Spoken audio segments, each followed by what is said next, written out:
Me convierte en Comanche. ¡Comanchería! Podría disparar a gente en la Quinta Avenida y no perdería votos. O, si gano las elecciones, devolveré a los refugiados sirios a casa. Dos frases de Donald Trump. La venta de órganos humanos es un mercado más. O, mis aliados son Estados Unidos e Israel y es más, mudaré la embajada de Tel Aviv a Jerusalén. Dos frases de Milei. Sí a la familia natural, no a los lobbies LGTBI, sí a la identidad sexual, no a la ideología de género, sí a la cultura de la vida, no al abismo de la muerte, sí a la diversidad de la cruz, no a la violencia islamista. Lamentablemente célebre enumeración de Giorgia Meloni. ¿Qué tienen en común este tipo de liderazgos y sobre todo qué tipo de año electoral enfrentan las extremas derechas este 2024? Su previsible crecimiento en las elecciones europeas alarma, pero también da luces sobre el contexto electoral y político mundial. ¿Están estas extremas derechas construyendo redes internacionales que puedan sobrevivir los procesos electorales? Hoy hablamos del 2024 como ese año en que las extremas derechas pretenden ganar más terreno. Bienvenidas. Me convierte en Comanche. ¡Comanchería! Bienvenidos y bienvenidas, Comanches, a nuestra habitual cita de los viernes. Este año 2024, lo hemos dicho, va a ser un año de armas y de urnas. Y de alguna manera queremos hablar de las urnas esta vez, pero poniendo el acento en quien todo indica que será un poco protagonista este 2024 a nivel mundial. Las extremas derechas en este 2024. Y para eso me acompañan hoy en la mesa Raúl Sánchez Cedillo de la Fundación de los Comunes. Gracias por estar con nosotras. Irene Sugasti, politóloga y periodista. Gracias por estar aquí. Steven Fort, historiador y autor de Extrema Derecha 2.0. Bienvenido. Por primera vez a Plató, además. Gracias por estar aquí. Guillermo Fernández también. Bienvenido por primera vez, politólogo y autor de ¿Qué hacer con la extrema derecha en Europa? Gracias.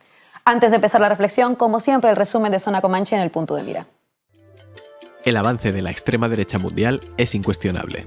Este 2023 hemos visto cómo Javier Milei arrasaba en Argentina, cómo Giorgia Meloni ejercía como primera ministra en Italia, al islamófobo Geert Wilders ganando las elecciones en Holanda, y el proyecto autoritario de Nayib Bukele consolidándose en El Salvador.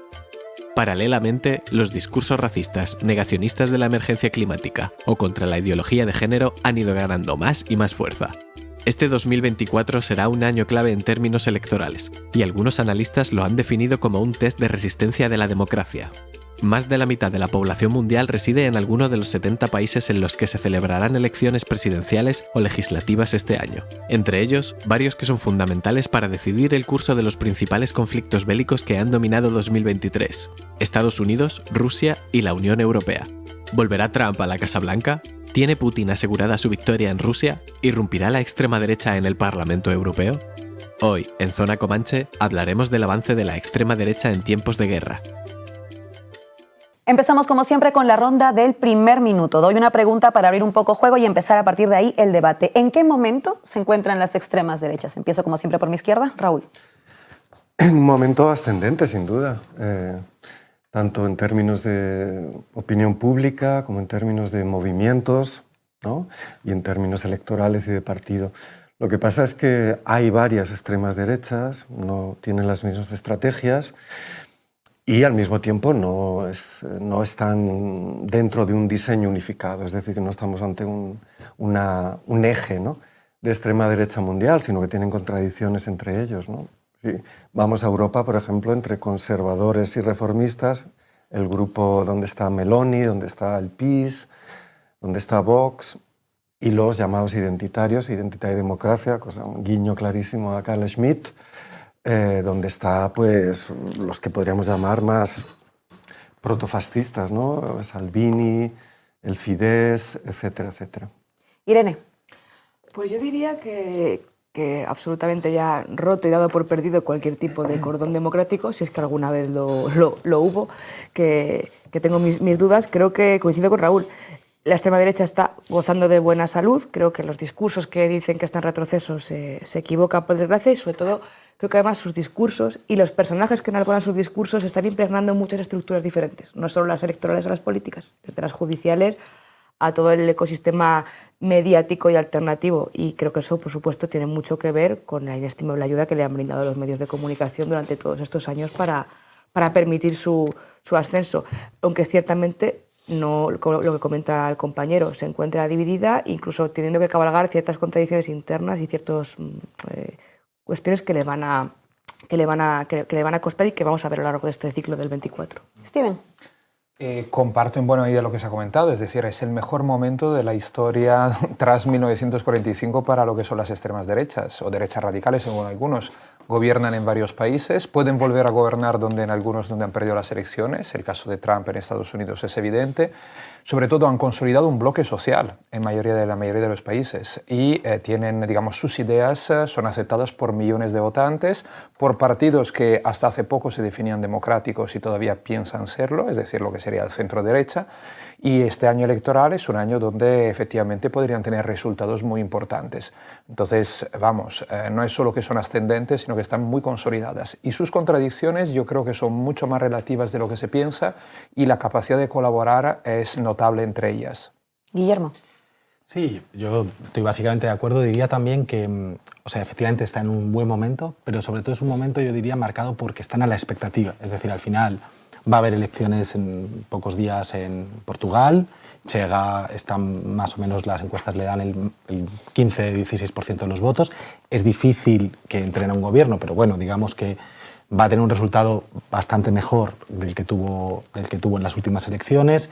Va a haber elecciones este año también en Austria, ¿no?, donde el FPO, ¿no?, el partido de la extrema derecha austríaca, está rondando el 30% de los votos, 28-30% de los votos en las encuestas. Va a haber elecciones europeas y ahí vamos a ver qué pasa, seguro que lo hablaremos, ¿no?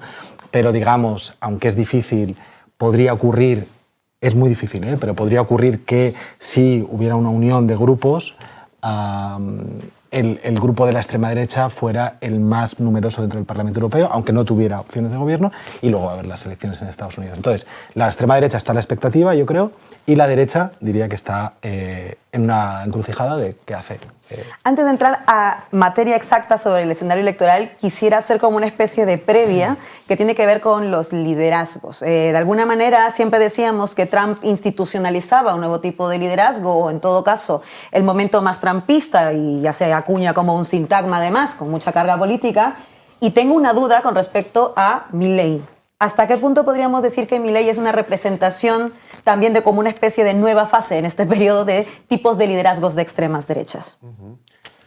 Yo creo que sigue una línea que ha venido dando ejemplos desde Berlusconi, ¿no? De Berlusconi me parece que él disponía de su propia televisión, dominó la esfera pública desde mucho antes de scendere in campo, como dijo, es decir, pues dominaba el Partido Socialista, dominaba Milán, dominaba la cultura del hedonismo anticomunista, ¿no?, que proponía, ¿no?, un individualismo feroz, etcétera, ¿no? Y entre ellos y la Lega Nord crearon ese escenario, ¿no? Pero luego ha habido, digamos, liderazgos que tienen más que ver con las redes sociales, ¿no? Es cierto que Trump sin Fox pues no hubiera sido mucho, pero también tenía cuántos millones de seguidores en Twitter. Durante un tiempo Trump dominó Twitter, era prácticamente suyo. Y ya cuando era presidente no digamos. Entonces me parece que tanto Bukele como Milei, etcétera, pues respecto a liderazgos mucho más tradicionales como Le Pen y otros, representa, por así decirlo, un vínculo con lo que yo me gustaría que discutiéramos, que son las bases de clase, ¿no?, de estas extremas derechas, la composición de clase, que es la vanguardia, por así decirlo, no la mayoría, pero sí la vanguardia de masas de un fenómeno como Milei, ¿no? Y yo creo que eso es algo que el peronismo no ha entendido, que hay una nueva realidad económica de clase y realmente de intereses materiales, y que las dimensiones distópicas de ese discurso pues tienen que ver con la irrupción, ¿no?, de la visión del mundo, si queremos, de esa composición, que es feroz, obviamente. Irene. Pues fíjate, yo creo que nos centramos mucho en Trump y en lo que significó la emergencia de Trump, pero antes de Trump estuvo Orbán, y luego lo que comentaba Raúl de Berlusconi, creo que fue un artículo de Steven que decía el tema de que el primero en que rompió esos cordones sanitarios fue Berlusconi, ¿no?, que fue el principio de la legitimación y de la permeabilidad de esos discursos. En cuanto a Milei, fíjate que yo igual estáis no coincidís conmigo en esto, pero yo creo que Milei es un paso más, es un esperpento, es un experimento de hasta cuándo se puede estirar el esperpento, ¿no?, la exageración, el personaje. y yo creo que nos está saliendo demasiado bien, pero igual me tengo que comer mis palabras dentro de un tiempo. Quería recordar que hace poco vi un post de las Proyecto Una, no sé si las conocéis, es un movimiento de comunicación feminista y antifascista en redes, y que tienen un libro muy interesante sobre estos temas, y decían que uno de los errores también que se ha... es la construcción esa de que la derecha es el nuevo punk. De que los discursos de esos liderazgos de derechas aparentemente irreverentes y aparentemente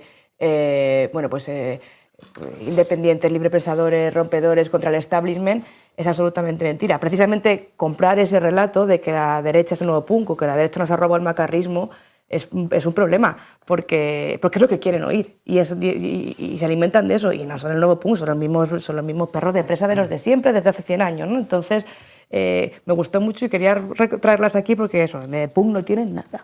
Me recuerda mucho también este libro de Stefanoni, ¿no? Sobre la rebeldía se volvió de derechas, y también un poco siguiendo ese hilo, por cierto, poner también sobre la mesa hasta qué punto esa tesis es la tesis del momento, Steven. Sí, hombre, Milei evidentemente no representa con fuerza y con un estilo rockero provocador justamente eso, ¿no? Ahora, aquí de fondo es justamente, yo creo, lo que se comentaba que es importante, que es esa extrema derecha que se presenta como antisistema, como rebelde, como provocadora frente a una supuesta hegemonía de las izquierdas que imponen lo que se tiene que decir, cómo se tiene que hablar, etc. Y esto evidentemente cala en una parte de la sociedad. Ahora, no perdamos de vista que aunque figuras como Orbán, antes Raúl lo decía, que tienen un pasado distinto al de Milei, una manera de concebir la política y relacionarse con la política distinta, comparten en buena medida parte de este discurso, pero luego también, digamos, no es la única razón por la cual cala su discurso y por la cual, digamos, la gente les vote, ¿no? ¿Qué quiero decir con esto? Quiero decir que yo creo que también el caso de Berlusconi es interesante, ¿no? Como un ejemplo hace 30 años de una forma de hacer política que en su tiempo se definió telepopulista, ¿no? Justamente para remarcar los medios. Ahora, Berlusconi, a su manera, era un optimista de cara al futuro. Claro, estamos en los años 90, una época en que todavía no había pasado el 11 de septiembre de 2001, en que no había llegado la crisis económica de 2008. Digamos, la hegemonía neoliberal, digamos, ¿no? vendía un modelo de sociedad y de mundo a que, digamos, ¿no? que se vendía con optimismo. Claro, en cambio, Milei o Trump, con sus diferencias que dependen también del contexto en el cual, ¿no? se han criado políticamente, no venden ya optimismo. Claro, el Make America Great Again sí, pero no es tanto un optimismo. Es la rabia y la frustración contra algo que no funciona, vendiendo una idealización del pasado que se podría recuperar. Pero es distinto. Ya no se le habla, ¿no? con esas dosis de optimismo, ¿no? vendiéndole una esperanza de futuro, sino más bien es intentar canalizar una rabia existente.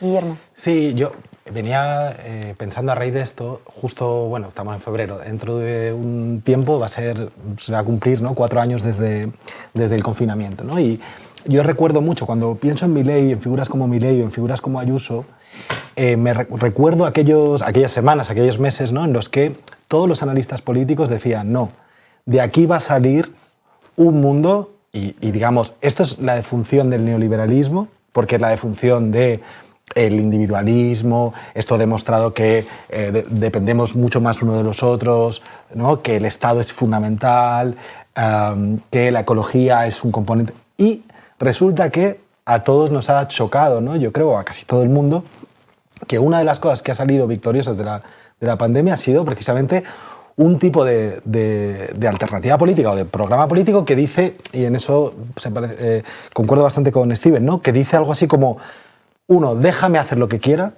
y luego déjame no pensar en el futuro, por favor. Entonces, ¿no? Es algo así como, o sea, cuando Vox, otros, lo que básicamente dicen es, oye, el atractivo que tiene es que apelan a la gente diciendo, mira, tranquilo, yo te voy a dejar hacer lo que quieras. Es decir, que quieres decir cierta cosa, puedes decir. Que quieres, no sé, cazar, pues puedes hacer. O sea, puedes hacer todo lo que quieras, yo no te voy a juzgar. No es verdad, pero el llamamiento es algo así como, haz lo que quieras, yo no te voy a juzgar y yo te voy a dejar tranquilo para que sigas viviendo como si para que sigas viviendo sin pensar en el futuro, porque el futuro nos agobia a todos, claro, ¿no? Esta idea del optimismo, pero claro, luego estaba pensando, claro, en un contexto, por ejemplo, también ahora, como un contexto de régimen de guerra, que es otro tipo de contexto, la verdad que pensar en clave de optimismo es muy complicado, pero también es verdad que teníamos todo este discurso del saldremos mejores de la pandemia, y creo que lo que ha quedado claro es que al final del día las incertidumbres vitales siempre han estado ahí, incluso prepandémicas, y creo que eso también tiene que ver con el tipo de pregunta que existe en el ambiente. Raúl, me pedías palabra. A mí me sorprende relativamente, quiero decir que el ejemplo es el cambio de discurso, de la realidad profunda del discurso y de la agencia del discurso de la Unión Europea, ¿no? Inmediatamente después, Next Generation, es decir, esto, ¿no? Es decir, gasto social, nuevo keynesianismo y transición ecológica. Inmediatamente, con la guerra de Ucrania, eso se convierte en un nuevo complejo militar industrial que, en nombre de la civilización greco-occidental, dice que los otros son el capital fósil, son la barbarie, etc. Y directamente hacen equivalente esa escalada armamentística con ese discurso, ¿no? Es decir, no ha habido una revolución fiscal, no ha habido una revolución de las relaciones laborales, no ha habido un New Deal, porque el New Deal, recordemos a Roosevelt diciendo organizaos, apoyando al Congreso de Organizaciones Industriales, al CEO. Es decir, necesitamos lucha de clases controlada, porque si no es el comunismo, y no se ha promocionado la lucha de clases en absoluto, sino más bien, como hemos visto, si tenemos un concepto ampliado de lucha de clases, se ha reprimido extremadamente, ¿no? Los astilleros de Cádiz, aquí, en la represión al activismo climático, que obviamente una reflexión mínimamente seria establece un interés, ¿no?, entre quienes más sufren el calentamiento global son las clases populares, etcétera, etcétera, ¿no? Entonces yo creo que no sorprende eso, y a mí me parece que respecto a lo que decía Guillermo del, vamos a llamarlo, nihilismo, ¿no? Porque Emmanuel Todd, en su último libro sobre la decadencia de Occidente, un título muy spengleriano, pero que tiene un libro muy interesante antes de Francia, y tú conoces muy bien Francia, Guillermo, que se llama, haciendo un guiño a Piketty, la lucha de clases en el siglo XXI, ¿no? Y entonces habla cómo realmente lo que hay es el macronismo representa esa coalición de los privilegiados por la relación con el Estado, por la educación como carga de diferencia, y luego unas clases que hace 50 años formarían parte del movimiento obrero, ¿no?, de la fracción socialdemócrata o de la CGT, y que ahora están entre la abstención política y en unas ambivalencias que se expresan en los chalecos amarillos, y bueno, de los asalariados que votan, pero también trabajadores autónomos, etcétera, gente que va con la furgoneta, gente que tiene desplazamientos brutales en la terrible estructura espacial francesa, ¿no?, de desplazamientos del trabajo, votan más a Marine Le Pen. Pero ojo, que luego volvemos a que los obreros son de derechas. La mayoría se abstienen. Claro. La mayoría se abstienen, es decir, no les gusta Marine Le Pen. Y ahí está la disputa, ¿no?, para no renunciar al fascismo. Pero de los que votan, la mayoría vota Marine Le Pen. Eso me parece interesante. Voy a volver ahí, pero quiero poner como también fechas sobre la mesa y empezar como a delimitar en función de esas fechas. Pienso en marzo ahora, ¿vale? Vamos hacia Rusia, que me parece importante porque todo hace prever que Vladimir Putin va a tener un quinto mandato presidencial. Esa no es la novedad. Lo que me interesa es más bien la clave del tipo de elecciones. Claro, van a ser unas elecciones un poco en clave referéndum, ¿no? Referéndum donde puede salir revalidada de alguna manera su opción belicista y la invasión ucrania. Ese es el referéndum. En esa clave, en esa pregunta de lo que ocurre en Rusia, sí que preguntaría hasta qué punto estas políticas van a salir o prevén que salgan fortalecidas y qué significa en clave europea que salgan o no, de ahí depende de lo que me digáis, fortalecidas a partir de este proceso electoral. Sugasti. Bueno, porque que tengamos esta pregunta justo hoy, que nos hemos enterado de que ha sido muerto, casualidad. Sí, no está en guión, de que ha muerto Navalny, y con la semana que llevamos con el tema, porque Boris Kagarlitsky ha sido condenado a 5 años, ¿no? 5 años de prisión. Y la semana pasada Putin le daba una entrevista a Tucker Carlson, que es el vocero de la alt-right y que se ha hecho famoso por entrevistar, pues eso, a Orbán, a Meloni, a Milei, a Bolsonaro, a Bukele, etc. Y venir a Ferraz porque ahí sí intentó Abascal hacerse un celebrity internacional, pero le salió reguleras. Y entonces, bueno, creo que eso ya, para quien todavía crea que Putin le puede despertar ciertas nostalgias de otros tiempos, bueno, no, pues ya queda claro, ¿no?, que Putin está muy cómodo alineándose con esa posición y echándole unos cuantos capotes a a Trump y a los republicanos en la carrera electoral norteamericana, pero también es un mensaje a la interna, ¿no? Es lo que tú comentas, es un mensaje a un aviso a navegantes de las propias oposiciones y un posicionamiento internacional también para sus socios que no son occidentales. Ahora bien, también estaría muy bien preguntarnos cuál va a ser la reacción en Occidente a esto, ¿no? Porque en Occidente, donde se le ha dado gasolina también a las extremas derechas, por ejemplo, ucraniana, y donde durante mucho tiempo, cuando no han incomodado también en el Europarlamento, han sido socios con los que se ha podido mover y no mover fichas según tocara. Vamos a ver ahora cuál es el relato de esto, porque muy probablemente esos movimientos nos vuelvan a colocar en esa necesidad de un pacto social liberal verde y un régimen de guerra ya pues, relegitimado por todas las partes por miedo a mover el avispero de esa extrema derecha, que es Trump, que es Putin, que es pim pam pam, y nos lo tengamos que comer porque va a ser OTAN o barbarie por el camino, y eso creo que es peligroso, claro. Steven. Pues yo no hablaría de elecciones para lo de Rusia. Es que es un término equivocado, porque no son ni libres ni justas. Es decir, eso es un proceso, un procedimiento gestionado por parte de la élite que gobierna el país y que nos dirá el resultado que más le convenga. ¿Esto quiere decir que no hay apoyo social y popular a Putin? Claro que lo hay, pero es un poco lo mismo, salvando las distancias, de lo que ha pasado hace unas semanas en El Salvador. Los resultados, por cierto, ahí son cuestionados porque se comunicaron de una forma poco transparente como mínimo. ¿Quiere decir que Bukele no tenga apoyo? Lo tiene, por diferentes razones, ¿no? Pero evidentemente no estamos hablando de un contexto democrático, y menos aún hemos visto hace poco, ¿no?, que también una de las pocas candidaturas que se pensaba que Rusia pudiese, ¿no?, había recogido los avales, al final no ha sido ni admitida. Es decir, no es un proceso electoral. Entonces, el resultado se tendrá que leer teniendo en cuenta que yo creo la Rusia de hoy en día no podemos ni definirla, ni mucho menos evidentemente un país democrático, pero tampoco lo que algunos politólogos han llamado en su tiempo autoritarismo competitivo. Es un autoritarismo no competitivo, es decir, una dictadura tout court. Guillermo. Sí. Luego, también tiene una derivada la guerra de Ucrania y en general, bueno, sí, dentro de la extrema derecha europea. Antes Raúl, comentabais también, ¿no?, que no es un bloque monolítico y tal, ¿no? Y creo que, y Steven en su último libro también lo comenta, ¿no?, la idea de, efectivamente, digamos, el ser más o menos prorrusos les divide internamente, ¿no? O sea, digamos, la guerra de Ucrania, en cierto modo, les divide internamente, ¿no? Y ahí, por ejemplo, efectivamente, hay partidos de ultraderecha como el austríaco, el FPÖ austríaco, que han sido más prorrusos, o la Lega, ¿no?, o Marine Le Pen, o el de Marine Le Pen, y otros que claramente no, ¿no? Y ahí, efectivamente, entre el grupo, digamos, en el Parlamento Europeo hay dos grandes grupos de extrema derecha, ¿no?, ECR y Identidad y Democracia. ECR es clásicamente o claramente más atlantista, y Identidad y Democracia, bueno, hay de todo, ¿no? Pero digamos los más prorrusos están en Identidad y Democracia, ¿no? Y eso también podría ser un factor, o ha sido desde luego hasta ahora un factor, y probablemente lo siga siendo, de división entre estos partidos de extrema derecha, que impide que se unan en un mismo grupo parlamentario, o que hace muy difícil que se unan, a pesar de que Orbán quiere, digamos, a pesar de que hay actores políticos que lo desean dentro de... es difícil, entre otros motivos, por esto, ¿no?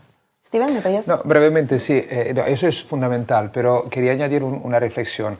Atención, porque parece casi ya clarísimo que Orbán va a entrar, ¿no?, ha sido expulsado del Partido Popular Europeo hace 3 años ahora, y va a entrar en los conservadores y reformistas, que es justamente Meloni, Vox y compañía, que serían los atlantistas. Orbán, evidentemente, Hungría es un país miembro de la OTAN, eso no cabe duda, pero las posturas que ha tenido Orbán en relación con Moscú han sido otras.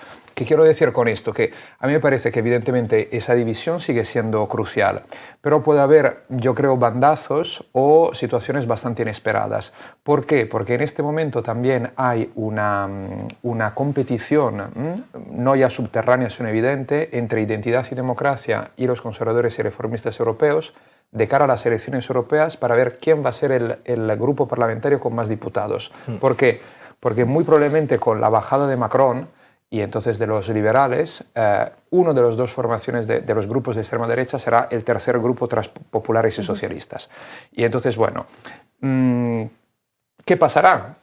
Question mark, ¿no? Una incógnita, pero yo creo que está sobre la mesa. Pero el tema de que los atlantistas estén, ¿no?, comprando el fichaje de Orbán, oye, me deja un poco perplejo, ¿no?, como mínimo. Hace unos días no lo pensábamos. ¿Puedo decir una cosa muy mínima? Sí, a raíz de esto que me he acordado, Abascal ha sido invitado a la CEPAC, claro. Esto es importante porque recuerdo que en 2020, justo antes de la pandemia, no fue invitado, pero sí estuvieron allí Santiago Abascal y Iván Espinosa Los Monteros, se pasaron un buen par de 2 semanitas en Estados Unidos y a raíz de eso, yo creo que eso no tiene... Vox ha tenido bastante más importancia en Latinoamérica después de aquello. Estaba esperando que saliera Vox y Latinoamérica. Bien, bueno, pues nada, lo quería dejar ahí. Raúl, luego Irene. No, a ver, yo insistiría en un trasfondo, ¿no? El que tenemos que ver precisamente que no es inevitable esta victoria, que hay enormes divisiones y que la estructura de oportunidad, por así decirlo, está ahí para, digamos, el antifascismo, una izquierda nueva, obviamente, que asuma el terreno de combate en el que es necesario para derrotar a estas fuerzas, ¿no? Y yo que es obviamente la guerra, ¿no? El régimen de guerra, pero el fondo en el que se da la guerra, como desde mi punto de vista un intento de ordenación en ese medio, es el caos ecosistémico. Quiero decir, los patrones o los parámetros de racionalidad de la acción política se vienen abajo porque precisamente los niveles de incertidumbre se presentan por todos lados, ¿no? La policrisis, ¿no? Digamos, la que bueno, ya, llaman, pero ¿no? la policrisis parece que vamos primero por esta, luego por esta, no. Cuando juntas una crisis en termodinámica y en teoría de sistemas, tienes un sistema caótico, ¿no? Y entonces ahí lo que se plantea es qué elementos de caoticidad seleccionar, ¿no? ¿No? Es mucho mejor seleccionar, pues, estilo Richie Sunak, una devastación social y tal, porque sabes y que puedes hacer terapia del shock, y otra cosa es un caos, por ejemplo, de revueltas y revoluciones, ¿no? Que es otro tipo de caos, ¿no? Pero estamos en ese medio, ¿no? Y por lo tanto, aquí nadie sabe qué hacer. Y yo creo que no es solo la guerra de Ucrania, es Palestina. Es decir, es una situación que sabemos que no va a acabar ahí, que en la medida, por ejemplo, en que la solución de crear un campo de refugiados o de exterminio en el Sinaí lleva la pelota a un país que obviamente vive de una dictadura contra una mayoría que es sunita de los hermanos musulmanes, ¿no? Y eso significa directamente un caldero, digamos, una bomba de relojería, ¿no? Y por lo tanto, esa división yo creo que se va a generalizar a todo el espectro político. Lo que pasa es que eso no significa que los niveles, por así decirlo, de aceptabilidad, ¿no? de envidar hacia adelante en brutalidad, y de eso Milei, Bukele es un síntoma. Yo creo que las extremas derechas, ante las contradicciones, envidan hacia adelante, ¿no? Es decir, hacen del lenguaje una palanca de la acción. Las mayores brutalidades te llevan a generar un espacio de atención, ¿no? Y eso es el problema. Es decir, que bajo la guerra nos podemos esperar que de esas contradicciones salgan peores soluciones aún. Porque el terreno, el ecosistema de clases, de pasiones, de lenguajes, es cada vez más favorable a todo eso. Pensemos en Israel. Es decir, Netanyahu es el centro izquierda de una coalición de extrema derecha. Es decir, que hay gente directamente genocida, es decir, que haría campos de exterminio de palestinos. No, pero digo, cámaras de gas o lo que quiera, todo tipo de ejecuciones. Pero esa gente está en el gobierno. Netanyahu es el que habla con Biden. Es decir, que esos son los umbrales de aceptabilidad que este marco va creando. Irene. No, ya como por matizar alguna cosilla que habéis dicho, bueno, en primer lugar, totalmente de acuerdo con el tema de que el prorrusismo es uno de los ejes que divide estos movimientos, pero yo sí que he percibido que sí que ha habido algunos que han tenido que asumir como un pragmatismo y evolucionar hacia un atlantismo que en un principio no manejaban, ¿no? Y eso también es interesante, ¿no? Como a medida que muchos pillan cacho, se van moviendo hacia posturas, ¿no? Como de asunción de ciertas tesis de europeístas, ¿no? Y pragmáticas para sobrevivir. Y luego también, justo comentando también lo que decíamos, cómo se crean también, cómo esta fusión tan rara de diferentes grupúsculos y corrientes crea monstruos muy raros. Porque, por ejemplo, si seguís, yo sigo mucho a Mo Rawson y cuentas que en Twitter siguen pues, la simbología y tal de la gente que está combatiendo pues, en Ucrania, en ciertos conflictos. Por ejemplo, banderas del batallón Azov, rojas y negras, con estrellas de David, ¿no? Cosas que a priori te tendrían que chocar. Hoy circulaban imágenes de soldados que están combatiendo en las IDFs con tatuajes como el sol negro o esvásticas nazis, ¿no? alemanas de la Segunda Guerra Mundial.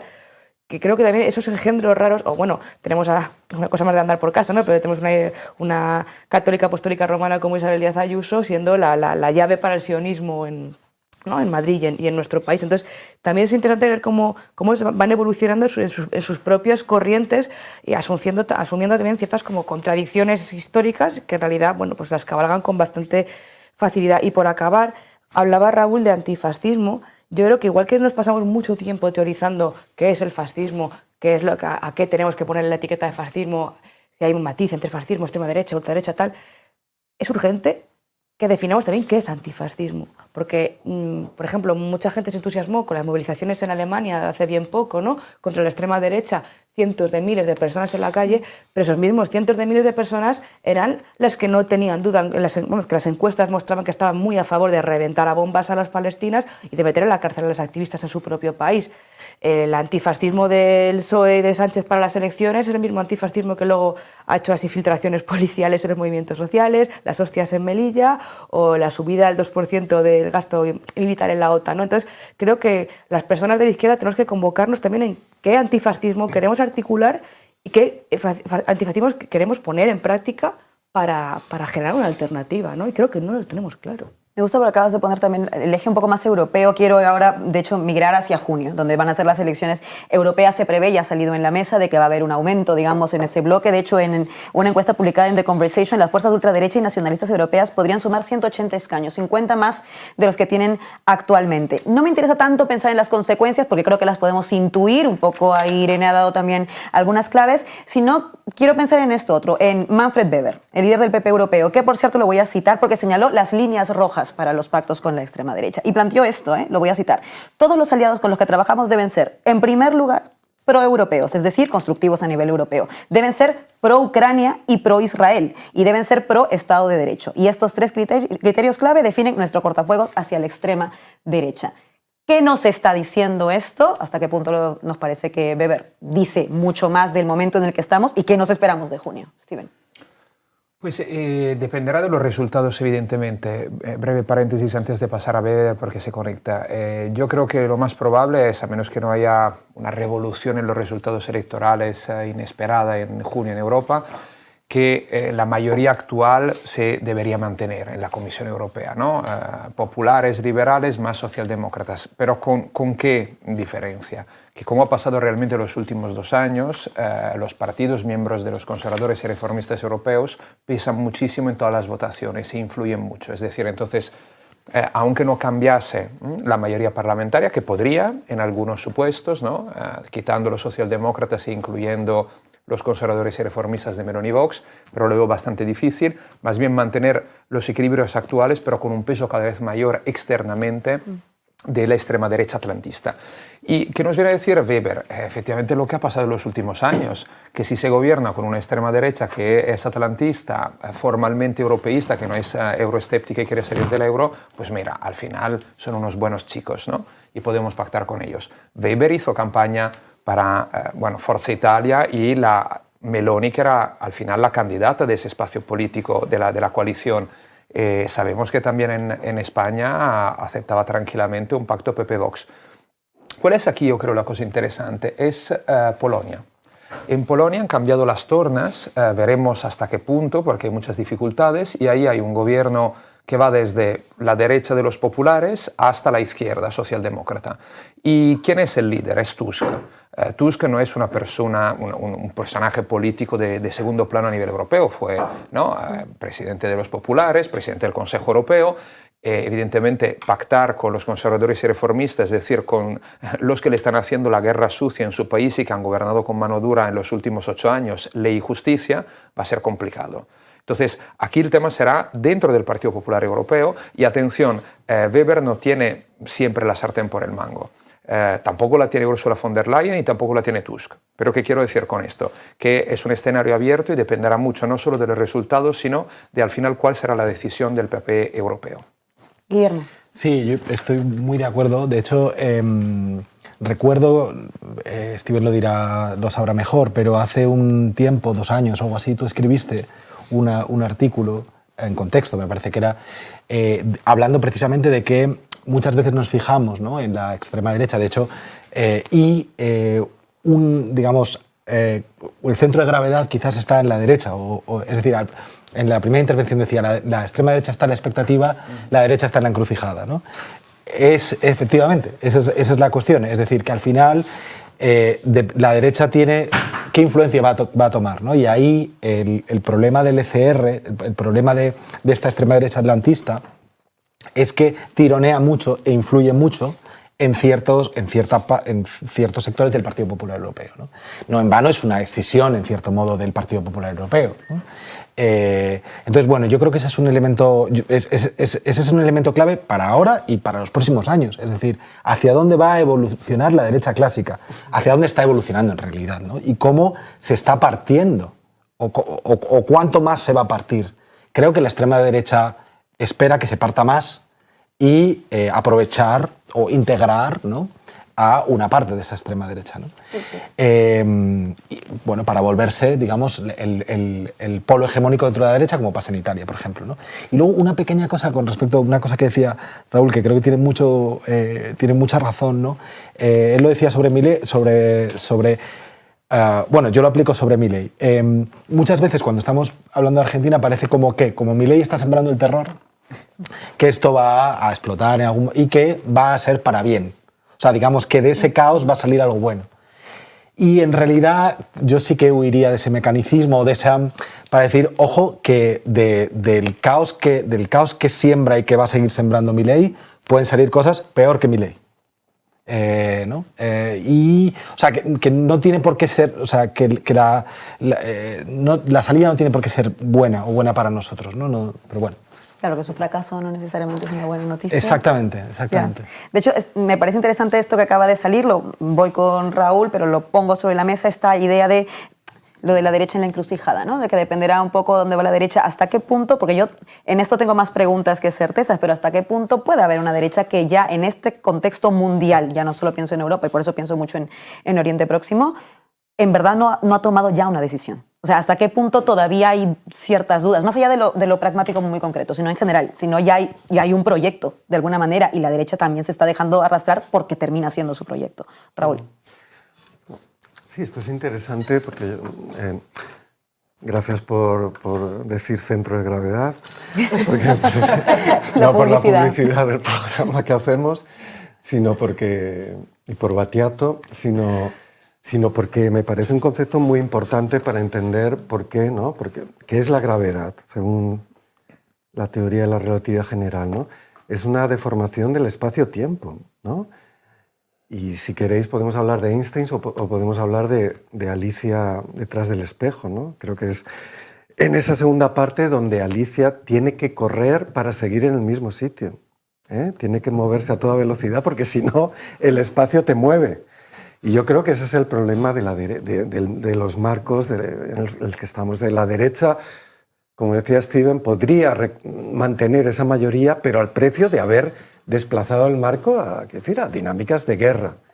¿De qué tipo de apartheid vamos a instalar en Europa? Puesto que eso no hay más que ver el discurso de Robert Habeck a raíz de ¿no? Que el problema es el islamismo. Bueno, el islamismo resulta que es la religión mayoritaria de todas las personas no blancas, de la mayoría de las personas no blancas de Alemania, ¿no? Y por lo tanto, y Macron, ¿qué vamos a decir?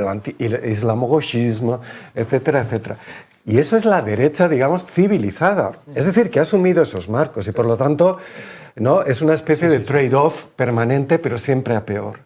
Puede que este no sea el año decisivo, pero el desplazamiento está allí. pero cada vez en un marco de aceleración mayor. ¿Por qué? Porque está el régimen de guerra y está la incapacidad de dar respuestas, por así decirlo, dentro de lo que son los mecanismos de la Unión Europea y los mecanismos de gobernanza multinivel, ¿no? En términos de directivas, de tal, a emergencias constantes. Y además, y recordemos que esta es, obviamente, la nueva Comisión Europea, bajo cualquier composición, es la de la austeridad. Es la de que empieza los recortes, de la senda fiscal, etc. Y por lo tanto, aumenta la imprevisibilidad y aumenta la violencia social, la violencia social reaccionaria, que es el marco que hace mover esos centros de gravedad. Y por lo tanto, yo creo que hay un papel de tornasol, ¿no?, en todo esto, que es precisamente movimientos y contrapoderes sociales, luchas, etcétera, que expresen algo antagonista a todo esto, ¿no?, que rompan esas ambivalencias. Y, por supuesto, una izquierda que, por así decirlo, asuma ese marco y logre anticiparse, logre poner soluciones que no sean volvamos al statu quo. Porque respecto a lo que decía antes ¿no?, Stila y Caribdis terrible que tenemos de OTAN o barbarie, ¿no?, ese es el problema. Si no rompes eso, pues básicamente tenemos la situación de la izquierda que tiene que pactar con este centro izquierda que asume ese marco para que la cosa no sea tan terrible, que desde el punto de vista de las alianzas sociales significa que una parte de las clases medias progresistas, por así decirlo, mantiene su estatus y sus intereses, pero que ha dado por perdido sectores sociales que están detrás de, por ejemplo, de Milei, ¿no?, de Bukele, es decir, trabajo informal, lo que podríamos llamar el posfordismo, el trabajo autónomo de segunda generación, personas que tienen un odio a la fiscalidad y a un Estado que supuestamente reproduce privilegios y que están en una competencia absoluta y que ven en un trabajo que se basa en plataformas, es decir, trabajo gratuito absoluto, en el no pagar impuestos y en el explotar libremente a otros, entre otros migrantes, ¿no?, en las cadenas de explotación, una especie de ascensor social, ¿no? Y eso pues exige gobiernos que legitimen todo eso con la violencia y con nuevas regulaciones. El centro izquierda que dice, bueno, vamos a hacer frentes democráticos para que la cosa no sea la catástrofe, ha perdido ya. Es un problema de, bueno, en la realidad del discurso vamos a agruparnos y nos salvaremos unos pocos. Irene. Pues fíjate, sí, cogiendo la caña de Raúl, hablábamos de que estaba en la encrucijada la derecha, pero es que también hay una encrucijada con el centro izquierdo de las socialdemocracias. Y permitirme que me ponga un poco en plano doméstico, leyendo a Alba Sidera, que investiga también sobre estos temas de extrema derecha, ella decía que, por ejemplo, la expulsión de Irene Montero, del feminismo que ella representaba y de esa opción política en las elecciones por parte del PSOE y de Sumar, también se podía leer como una victoria de los marcos impuestos por esa extrema derecha y esos marcos que tenían que ver con la ideología de género y con el antifeminismo. Y yo la verdad que no había tanto planteado desde allí la cuestión, pero me parece muy interesante. Al final esos marcos los compraron todas las fuerzas políticas y entonces de repente las feministas y las políticas más transformadoras que se podían estar haciendo desde los límites de la política institucional eran demasiado. Entonces, claro, en esa también hay que poner un poco el enfoque en qué papel ha tenido esa socialdemocracia en que hayamos llegado hasta aquí.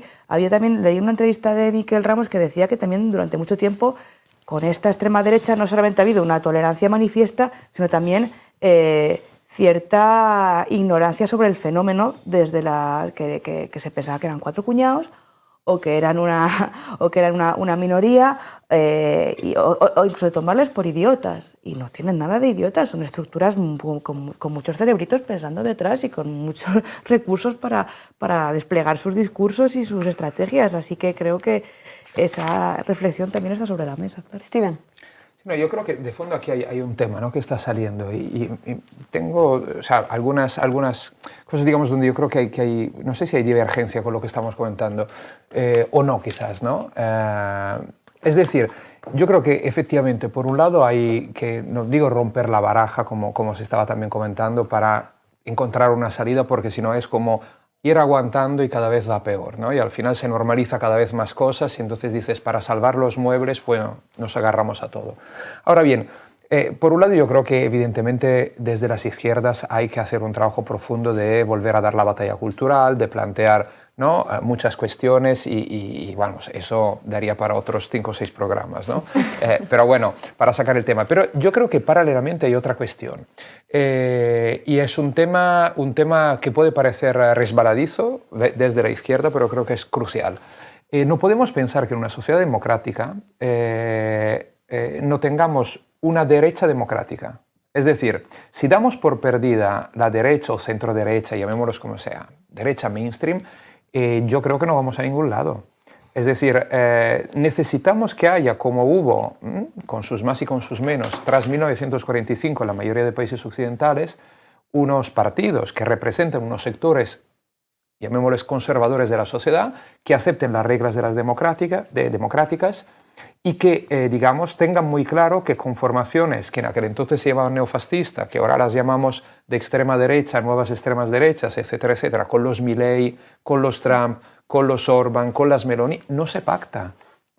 Es decir, eso pero no quiere decir que al mismo tiempo entonces se acepta cualquier pacto con sectores, digamos, ¿no?, que sobre temas como la inmigración, como, ¿no?, lo que está pasando en Gaza, etcétera, etcétera, ¿no?, tengan posturas que no son, que es imposible de compartir moralmente, también éticamente, además que políticamente desde la izquierda. Pero yo creo que al mismo tiempo desde la izquierda tenemos que ponernos esta cuestión. Es decir, tenemos que intentar encontrar las formas, ayudar, digamos, así, en lo que puede ser, para que siga existiendo una derecha que no se suba al monte, que siga jugando y aceptando las reglas democráticas, porque si no va a ser muy complicado, si no imposible, claramente creo yo, que un sistema democrático pluralista liberal pueda seguir existiendo.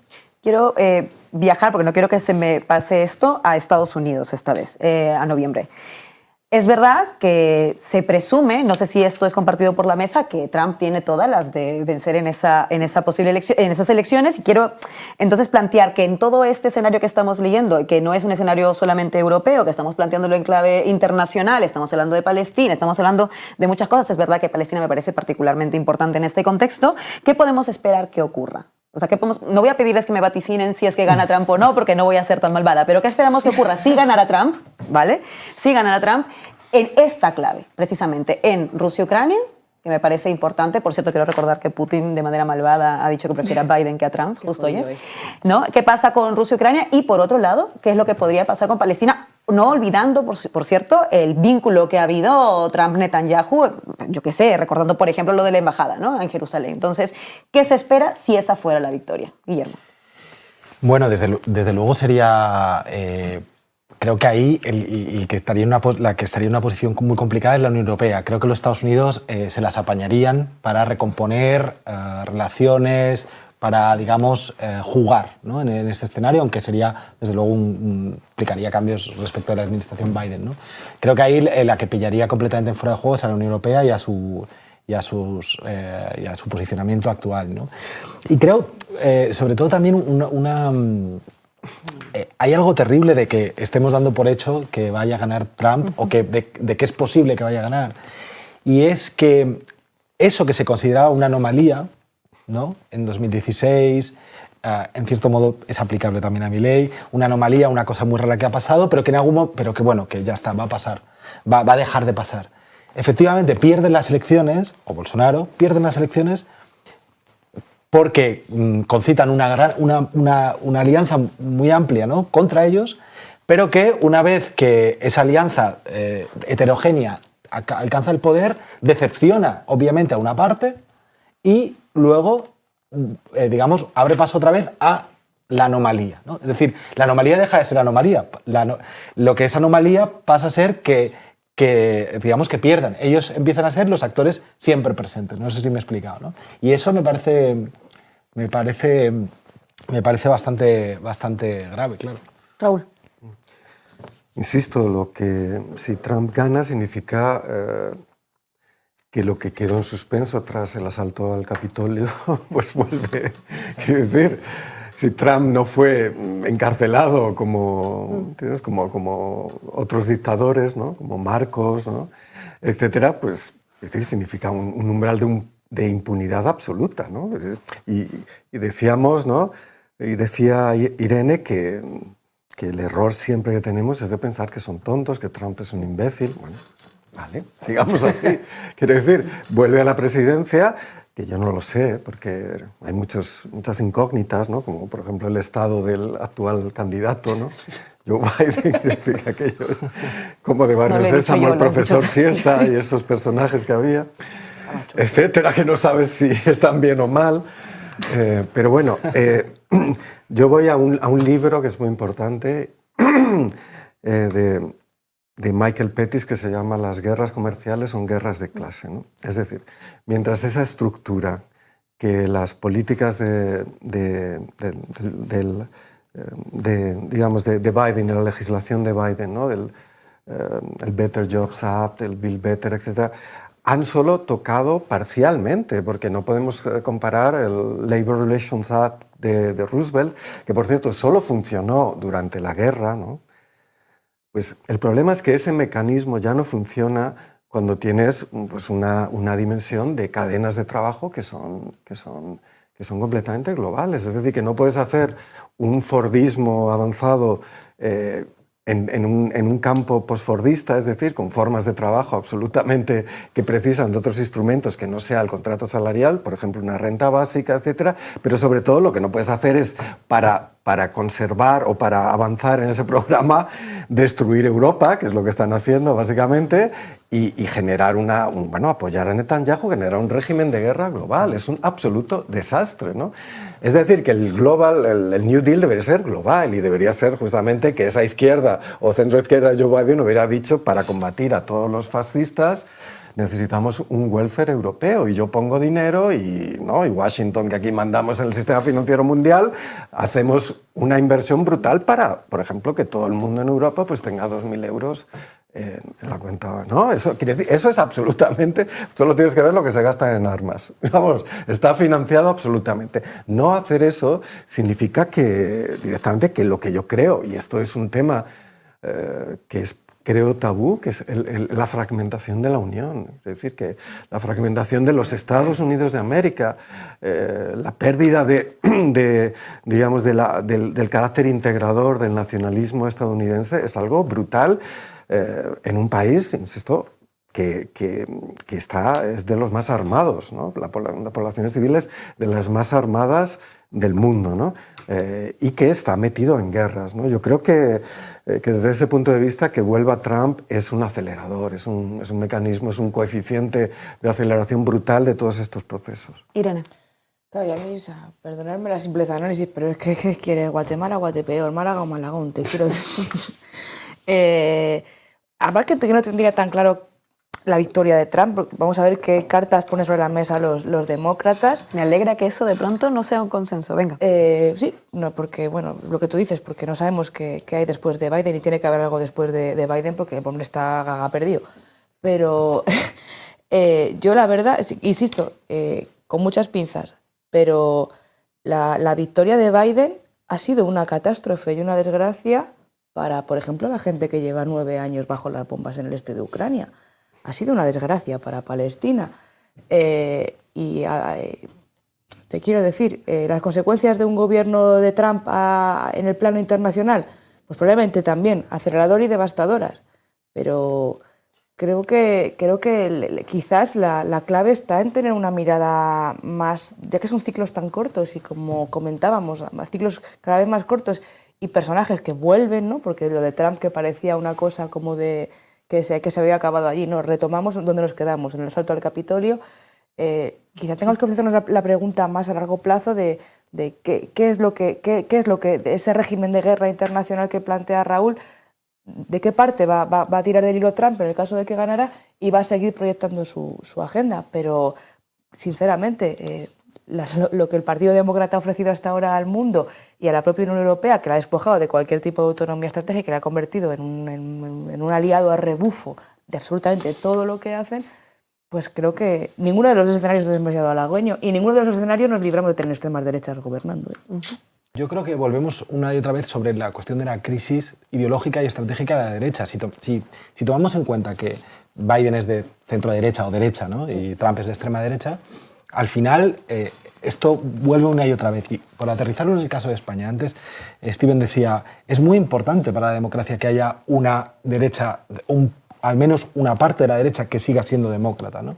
Claro, en el caso de España, si lo pensamos con el caso de Feijóo, Feijóo, claro, da muchos bandazos porque intelectualmente la extrema derecha le está ganando, digamos, la extrema derecha es hegemónica culturalmente dentro de la derecha y Ayuso mueve más que él, pero, claro, es fundamental que exista una derecha que, por ejemplo, no promueva la ilegalización de partidos. Es decir, en España, ¿no? Es decir, el cambio de una derecha a otra es notable, ¿no? Entonces, que exista un Partido Popular o una rama que sobreviva una parte del Partido Popular que no quiere ilegalizar Bildu, Esquerra Republicana, el PNV y el BNG, claro, es clave para mantener el sistema que tenemos, creo, ¿no? Pero lo grave es que no está nada claro que esa derecha, digamos, vaya a subsistir con poder dentro de ese partido, ¿no? A 5 o 10 años vista, ¿no? Steven. No, muy brevemente, yo no compro que sea lo mismo que gobiernen los demócratas o los republicanos.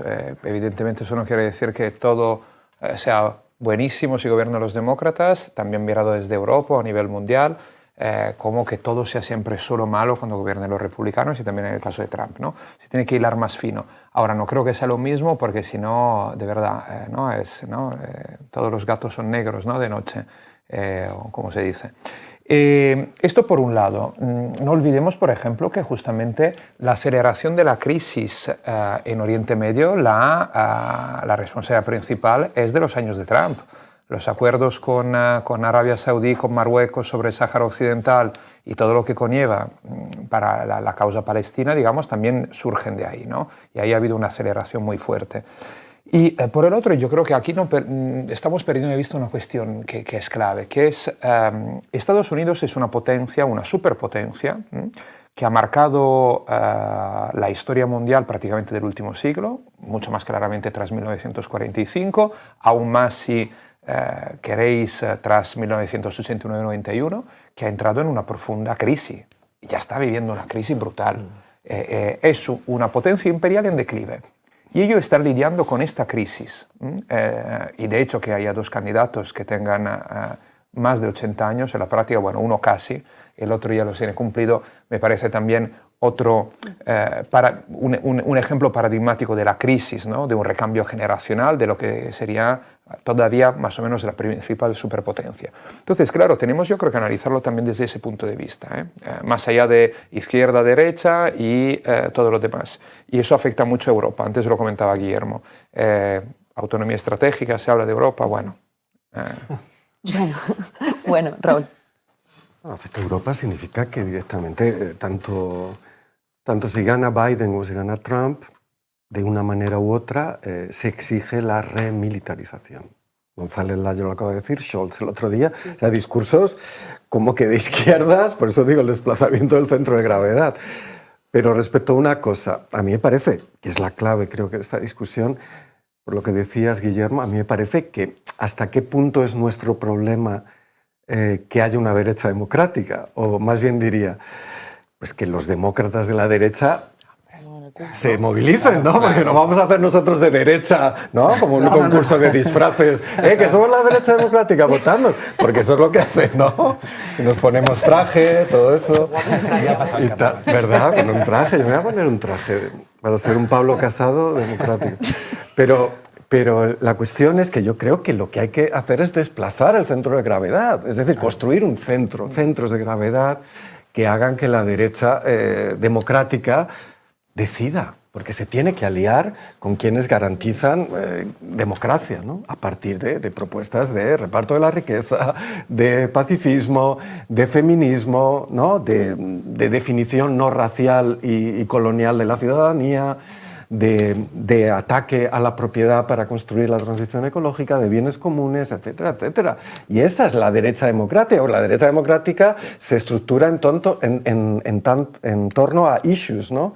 Y esos issues tienen que ser nuevos, porque si son los de defender un cascarón vacío, que es el Estado de Derecho, es decir, en esa dialéctica han perdido. Hay tantos temas que han salido sobre la mesa y me da ganas de ahondar en muchísimos, incluyendo sobre todo el de democracia a partir de lo del cascarón vacío, pero nos estamos quedando sin tiempo, con lo cual voy a plantear una pregunta para hacer ya las intervenciones finales, que en principio deben ser de 1 minuto, que a lo mejor pues un poquito más, pero muy poquito más, porque sé que es una pregunta complicada, pero me parece que lo merece para este programa, y es... Bolsonaro gobernó solo un periodo, por ejemplo. Trump también un periodo. Es verdad que ahora puede que vuelva, pero solo un periodo. Milei, a ver si acaba el periodo, un poco en la línea del terror que eso también podría suponer, pero en principio, si es que durara, tampoco tiene pinta de que pudiera revalidar. Mi pregunta sería entonces, ¿podemos decir que las victorias electorales de estas extremas derechas son como picos de oportunidad, pero que luego no se consolidan en proyectos que puedan mantenerse? O por el contrario, yo tampoco tengo esta certeza, están construyendo estas extremas derechas algo distinto, una especie de red que pueda sobrevivir incluso los procesos electorales, si no arreciarse directamente a nivel internacional. Sé que es una pregunta compleja, pero me gustaría que intentemos cerrar con algunas intuiciones. Raúl. Yo creo que sí, porque lo que han construido es un movimiento, son centros de enunciación, son instituciones, y luego tienes una parte importante de las clases capitalistas mundiales que apuestan definitivamente. No hay más que ver el 90% de los líderes de las plataformas que están en el distopismo más absoluto. Y eso es como varios John Ford, antisemita, fascista, pero los nuevos Ford, de las nuevas formas de trabajo, ¿no? Que es la plataforma, y directamente pensamos desde Bezos a Elon Musk, ¿no? Que está asistiendo con sus satélites en las guerras y al mismo tiempo pues, generando en fin, el coche eléctrico, Twitter y Mark Zuckerberg. O sea, directamente cada vez más en condiciones... Varoufakis habla de neofeudalismo, yo creo que es capitalismo despiadado y punto, ¿no?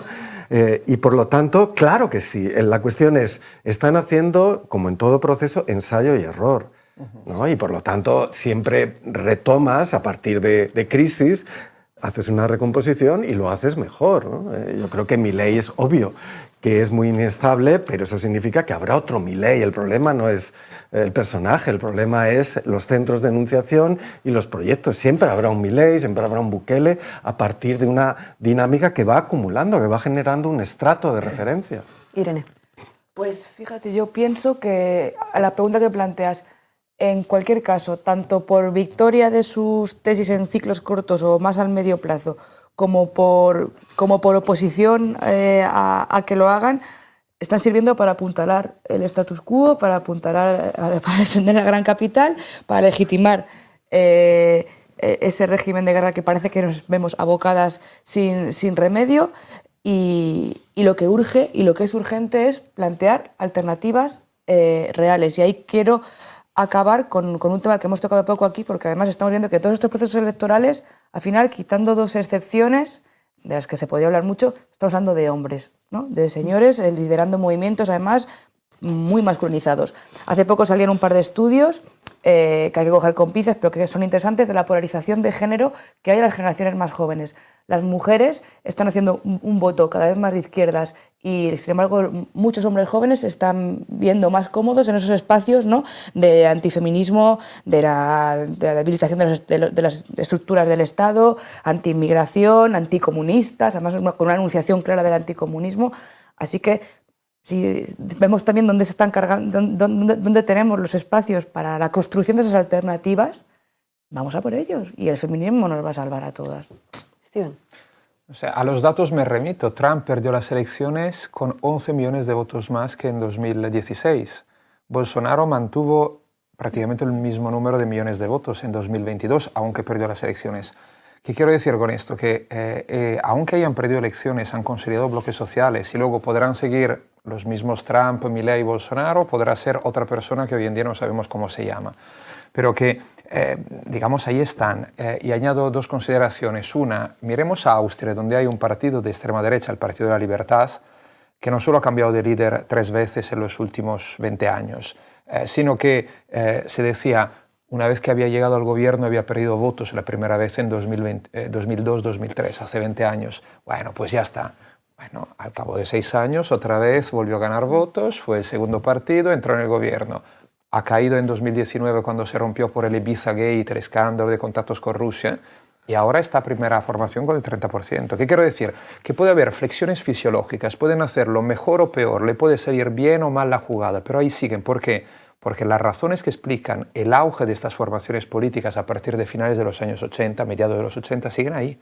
Temas estructurales que tienen que ver con desigualdades socioeconómicas, que tienen que ver con la llamada reacción cultural, ¿no? Los cambios de nuestras sociedades y la reacción que hay, que tienen que ver con la crisis de la democracia liberal, los niveles de desconfianza, la crisis de los partidos políticos. Entonces, ¿qué quiero decir con esto? El problema seguirá existiendo, aunque este año al final tengamos resultados no tan malos como esperábamos. Segundo, solo si la gente se moviliza, se puede pararle los pies a la extrema derecha. Es lo que nos han enseñado las elecciones más o menos del 23 de julio, Brasil con Lula en el 22 y Biden en Estados Unidos en el 20. Guillermo. Sí, yo soy más bien pesimista en ese sentido. Constato también que ellos no se desmoronan, es decir, pierden pero no se desmoronan, ¿no? Pierden porque efectivamente hay una coalición más amplia que les vence tras un periodo de gobierno que obviamente, y encima en el caso de la pandemia aún fue, ¿no?, más duro, pero pierden pues porque la oposición logra sumar más, pero no pierden votos, sino que incluso suman más. Y cuando esa oposición alcanza el gobierno y decepciona necesariamente, ellos, como no se han desmoronado, vuelven, ¿no? O pueden volver. Y pueden volver con la misma cara o con otras caras, ¿no? Y yo creo que eso es lo terrible, ¿no?, de esta situación. Y efectivamente, creo que frente a todos estos análisis, muchas veces cuando se habla de extrema derecha se habla de burbujas y tal. Creo que no, creo que es una familia política que ha venido para quedarse, que fluctúa, pero siempre entre el 10% y el 25% en algunos casos más, ¿no? Está aquí, se va a quedar y bueno, digamos, la pelota está en nuestro tejado. ¿Qué vamos a hacer nosotros? ¿Qué vamos a hacer? Y también qué vamos a hacer, una cosa que decía Raúl, con toda esa gente precaria de las plataformas, etcétera, etcétera, que ahora mismo está comprando esta última innovación del discurso de la extrema derecha, que es la innovación, digamos, libertaria, por llamarla así, ¿no? Guillermo, Steven, Irene, Raúl, muchísimas gracias por este rato de reflexión. La verdad que tengo muchas más preguntas y seguramente haremos más programas. Ya los comprometo públicamente a que volváis a esta mesa. Y a todos ustedes que nos han acompañado, como siempre, no olvidéis que para este tipo de programas, con estos contenidos y este debate más sosegado y a fondo, los necesitamos a ustedes. Entren en canalred.tv y denle a suscribirse y nos vemos el próximo viernes. Me convierte en Comanche. Comanchería.